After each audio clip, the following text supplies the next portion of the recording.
Welcome back to Sports Extra, and now we discuss something very particular. Just a couple of days ago, very sad news came in that Majid Ali, our young snooker player, was part of the Under-21 Championship, committed suicide and ended his life due to certain pressures regarding his career and, of course, obviously on the personal side as well.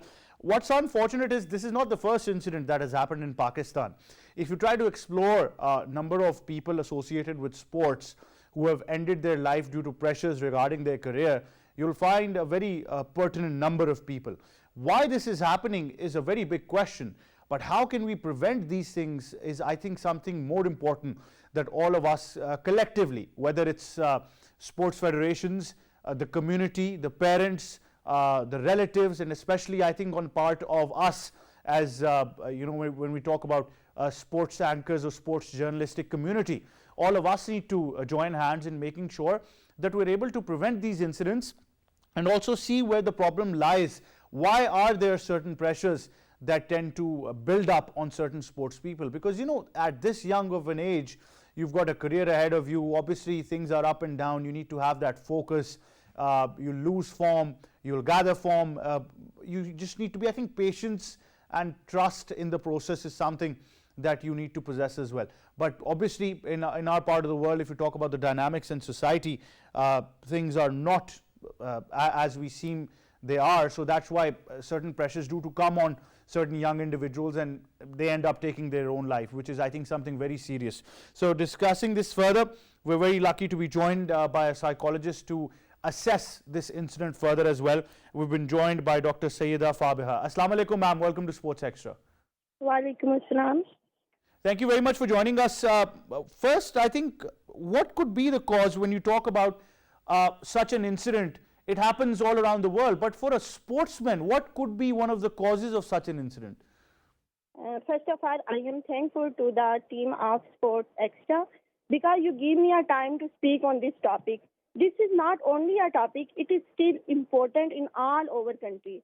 Pakistan international player snooker Majid Ali, that was only 28 years old, suffering from depression. If we focus on his case history, depression since teenage years. About this incident, his family tells that the exact reason behind depression is remain unknown, and financial difficulty were not affected. But when we talk about depression, it has many aspects, but in the domain of psychology. The most critical is major depressive disorder. It's affecting approximately 15 to 17% of the population and showing a high suicide risk rate. So the depression is the main cause of the suicide. We've got a question that arises that how a sports personality who is very successful in his career was able to take this step. If it was somebody who did not see a career in front of them, were very depressed, we can understand. But somebody who was, on his way to success in his career had to take this step. Yes, you are right. On the stage of depression, a person feels hopeless. Sad in many situations, no family and friends give him support to read out from depression. In this case, we are that on one side, he is best player of snooker, along with second side. He cannot defeat on depression. Sport is the source of creation, entertainment, enjoy, player for players, as well as for audience.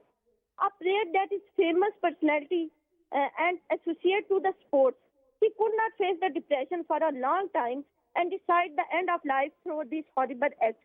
So his act described that depression is very dangerous for life, mental health, personality, attitude, behavior, mood, and relationship.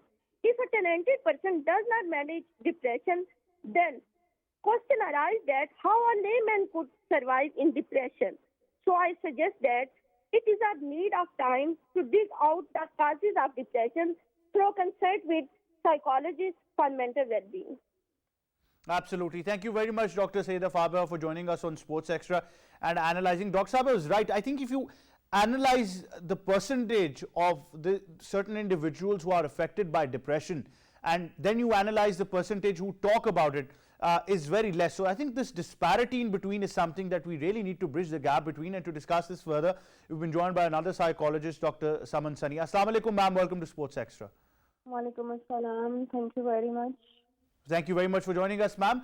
First of all, now this is a young individual of 28 years who has ended his life, who was a very successful snooker player, but as was quoted now that he was suffering from depression since his teenagers. Now, as a professional, how do you see this situation where a young individual who has been suffering for the past 8 to 10 years of depression and mental health issues did never even have a chance to talk about it in our part of the world? Okay. At first, we must identify the root causes behind the stress. Like in sports person's life, stress can be due to public pressure, pressure to deliver peak performances, and fear of failure, maybe high expectations from their fans, and overtraining, lack of sleep. It can create stress and anxiety. First of all, we should identify the problem and the reasons behind stress, because stress can lead to depression, chronic stress. If we want manage chronic stress, it can lead to depression. And major symptoms of depression includes isolation, overthinking, amotivational syndrome, and suicidal ideation. Right, ma'am. In our society, considering the dynamics, especially for people involved with sports, you as a professional, what can you suggest? What is the right way forward to prevent certain things like, this is one incident, but there are many incidents that take place for people who are suffering with these pressures and depression. What is the right way forward to address these issues and prevent them in the future? Okay, understood. There are some techniques can be helpful to cure depression, like talk therapy. We have to listen them and understand their feelings as well. Um, they can learn some relaxing techniques and practice them, like deep breathing, meditation of Surah Rahman, and yoga. They can seek professional help as well. There's nothing wrong in it. Sometimes psychologists themselves need psychologists. So there's nothing wrong to seek professional help. People stigmatize them if they seek professional help, if they go to psychologists. So they stigmatize them, but there's nothing wrong in it. Right, definitely. Thank you very much, Dr. Saman, for highlighting these important challenges, and also I think how to address the situation is very important. Of course, our heart goes out for Majid and his family and everybody involved. But the fact is that how we can address them in the future, not just only talk about it, but make sure that these incidents don't happen in the future as well. Dr. Saman and Dr. Faber were able to identify certain reasons why these pressures build up on people who are suffering from depression and they end up taking their life. So I think at one point it's very important to understand the challenges, the causes, and then of course preventive measures. How we can prevent these incidents from happening in the future is also very important. That wraps it up from me and the entire team of Sports Extra. It's goodbye for now.